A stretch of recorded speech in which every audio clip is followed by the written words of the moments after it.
Kembali di Breaking News, pemirsa, dan kita akan kembali melihat bagaimana situasi terkini di Gedung Mahkamah Konstitusi bersama rekan kami Ayu Pratiwi yang sudah ada di sana. Ayu, seperti apa kondisi Gedung Mahkamah Konstitusi sore ini?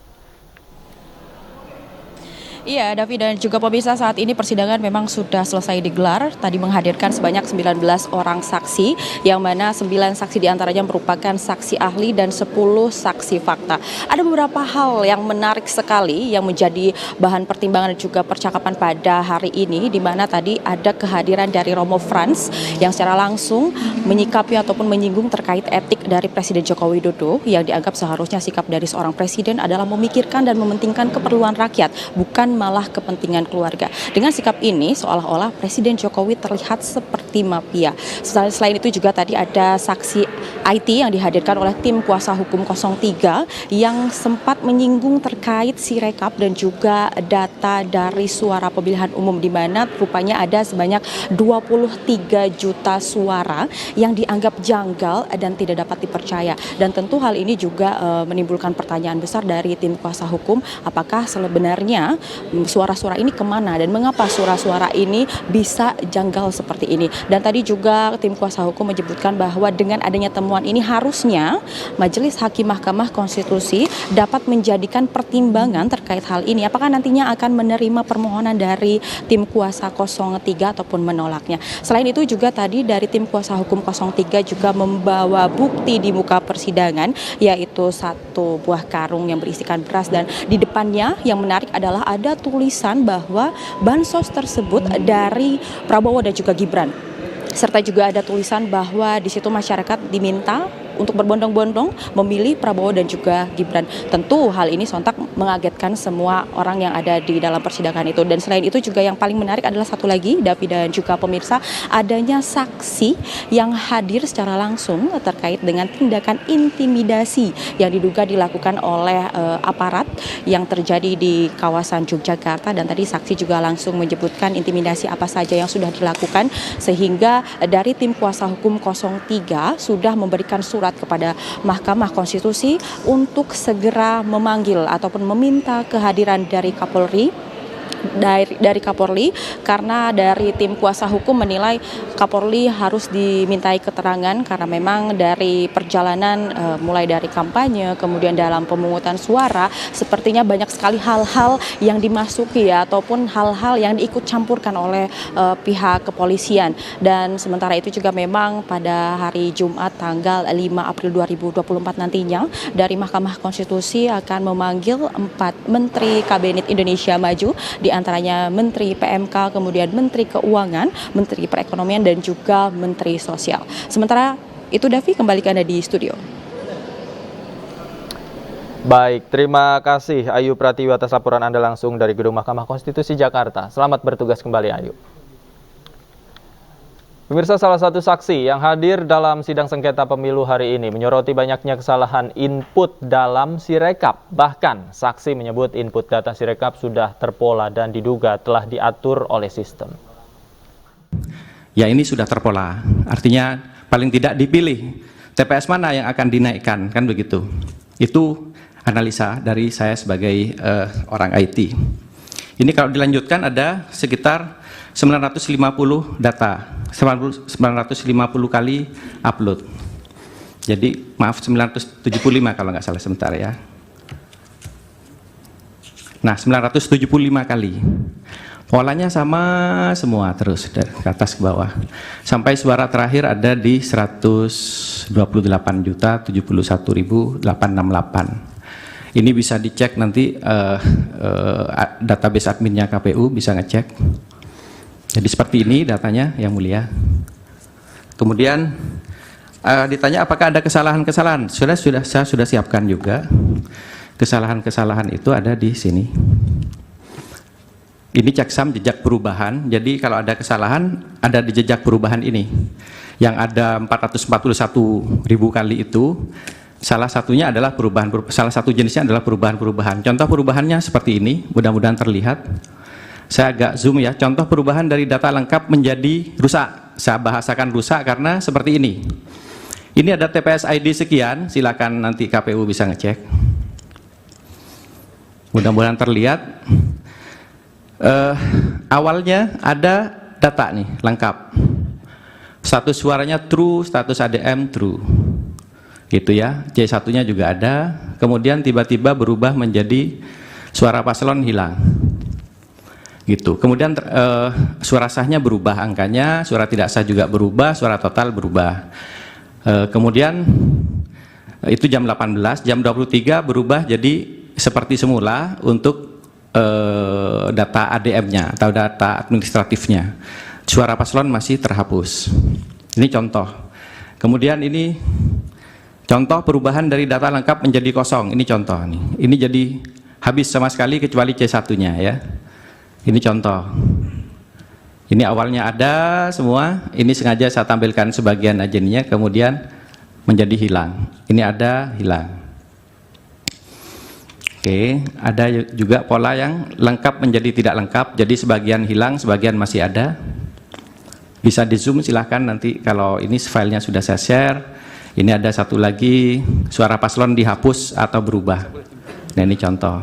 Tadinya saudara ada. saksi, Iya. bisa nggak Anda mengemukakan beberapa data yang Anda dapatkan itu, suara yang berubah yang hilang itu pasangan calon mana yang unggul? Ini kan cuma 3 pasangan calon itu. Iya.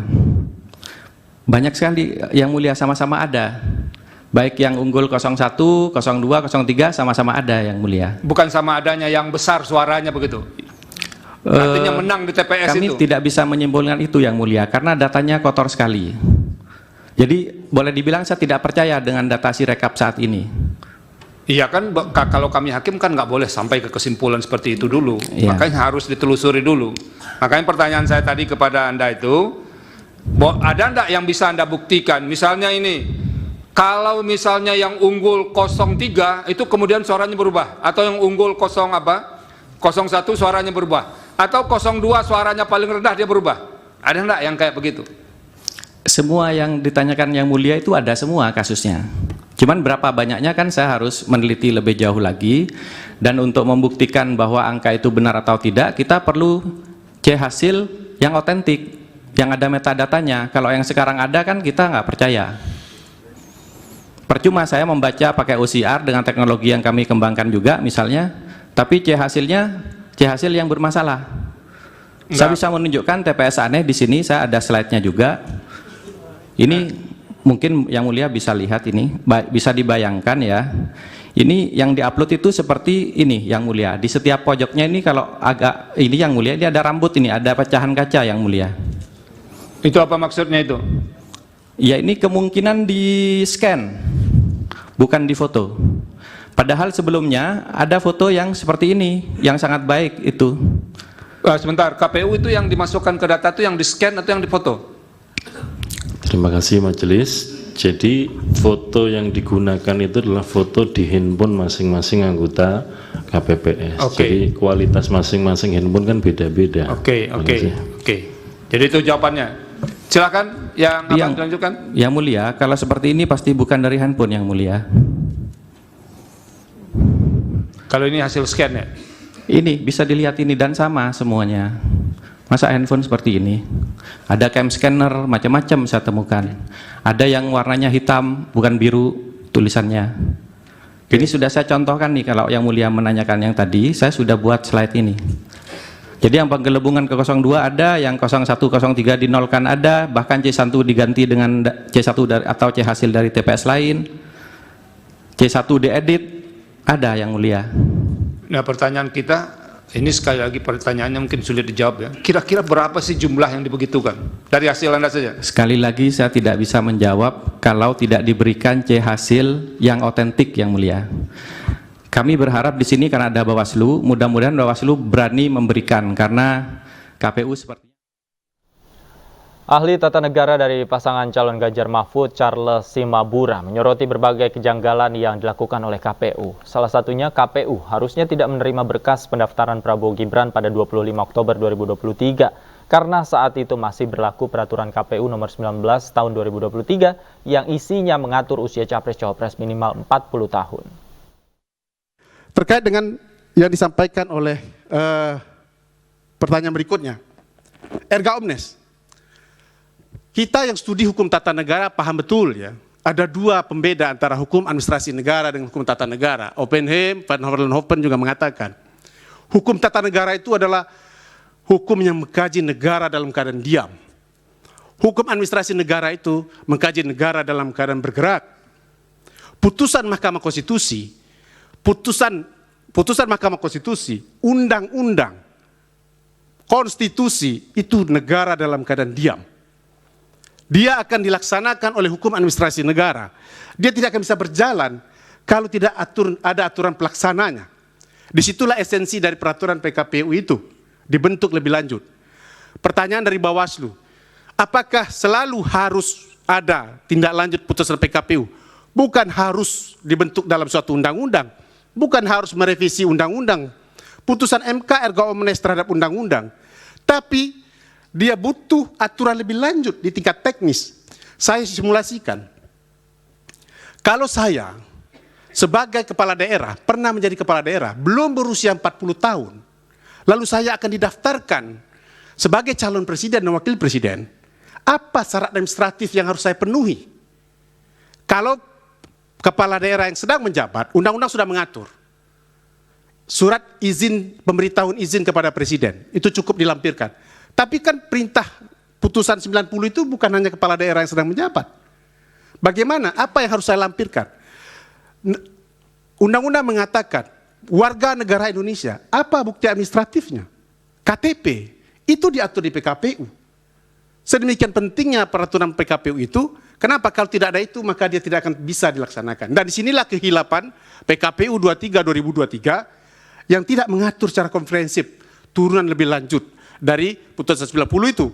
Kenapa dia hanya fokus pada kepala daerah yang sedang menjabat tapi usianya belum 40 tahun, yaitu Saudara Gibran. 9 Oktober untuk berita acara, pengundangan PKPU 19, lalu 3 November itu PKPU 23/2023. Artinya ada rentang waktu dari 9 Oktober sampai 2023, 25 Oktober penerimaan pencalonan Prabowo Gibran, artinya belum PKPU itu diubah.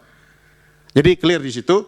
Kenapa berita acara itu kemudian dianggap sebagai suatu kesalahan oleh DKPP? Karena sejatinya berita acara itu kan memuat suatu peristiwa hukum, suatu keterangan mengenai peristiwa hukum, baik waktu dan tempat peristiwa itu dilakukan dan terjadi. Kalau kita menyerahkan berkas hari ini, sejatinya berkas itu harusnya ditandatangani dan diterima, dituliskan berita acaranya pada hari ini. Kenapa? Karena itu bisa saja disimpangi nanti.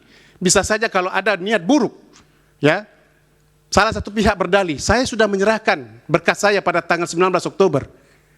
Saya sudah lengkap menyerahkan. Tiba-tiba pihak KPU mengatakan belum lengkap. Apa pegangan para pihak? Disinilah kehilapan KPU yang kemudian memborongkan, ya, penulisan berita acara itu tanggal 28 Oktober. Padahal pendaftaran berbeda. Ada yang tanggal 19, lalu ada tanggal 25. Kalaupun tes kesehatan dijadikan alasan, kenapa?